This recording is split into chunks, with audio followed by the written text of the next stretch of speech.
I've never seen someone trying to screw someone over that hard. And that's, for me, I lost all respect. For translation, Max Verstappen told the public that George Russell is a little bitch. If there's one thing you know about this channel, we love a bit of Mad Max. And I think that beef with George Russell brought out Mad Max in the race in Qatar. He got his elbows out against Lando Norris. He was hard into corner one. And he said to George Russell as they exited the steward's office, I'm gonna get that back in turn one. I love the fact that he said that. That is brilliant. Imagine the chills that went down Russell's spine when he heard that. He didn't want that. He didn't want it. And you know how I know he didn't want it?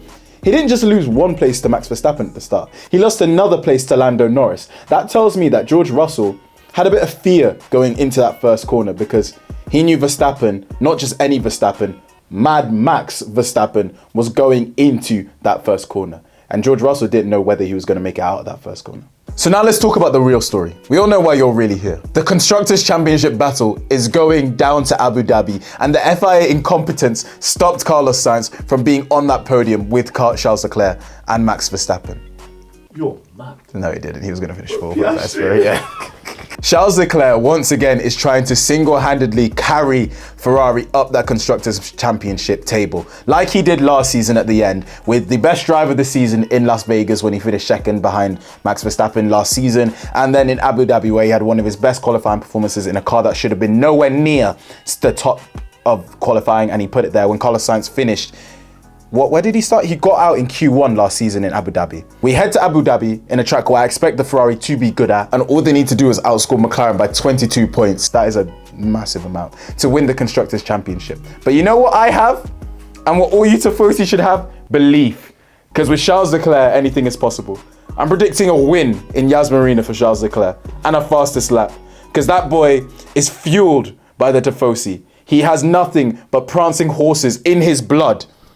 And we can win this Constructors Championship as long as that man is in that car. Number 16, I believe in you. Ferrari, I believe in you. This weekend was about damage limitation for Ferrari. And all Leclerc did was more than that. We outscored McLaren in a weekend where the goal was to lose as little points to them as possible. Guys, I'm not going to do the passionate speech that Leclerc did for Ferrari because he's a Ferrari fan. My name's Leclerc now, isn't it? Shit.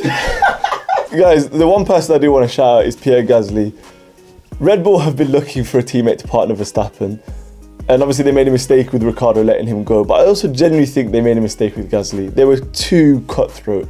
They love being this company that's so cutthroat. Oh God, if you can't cut it in Red Bull, you're out. They did it with Albon, they did it with many others. They actually did it with Danny Kvyat, but that was the best decision they ever made in their life, bringing in Max Verstappen. But Gasly, shout out to him. He is literally going to be carrying Alpine to that 6th place finish. Because of Gasly's 5th place finish, his impressive 5th place finish, where he finished ahead of Luther's Ferrari Carlos Sainz, where those 2 points difference would have been absolutely crucial. Alpine are now 5 points clear of Haas. An impressive Haas, by the way. This has been one of their most impressive seasons for a while. They were the bottom team for so long.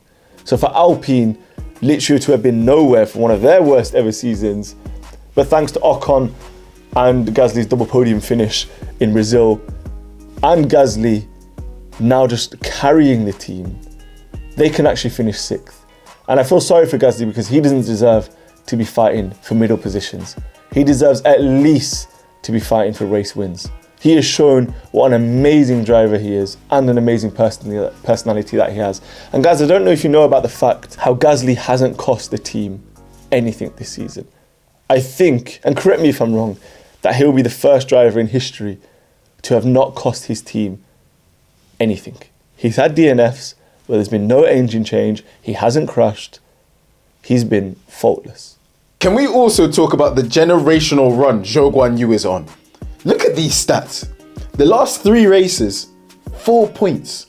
The last 3 races for Sergio Perez, 2 points. One of them's in the 3rd fastest car on the grid.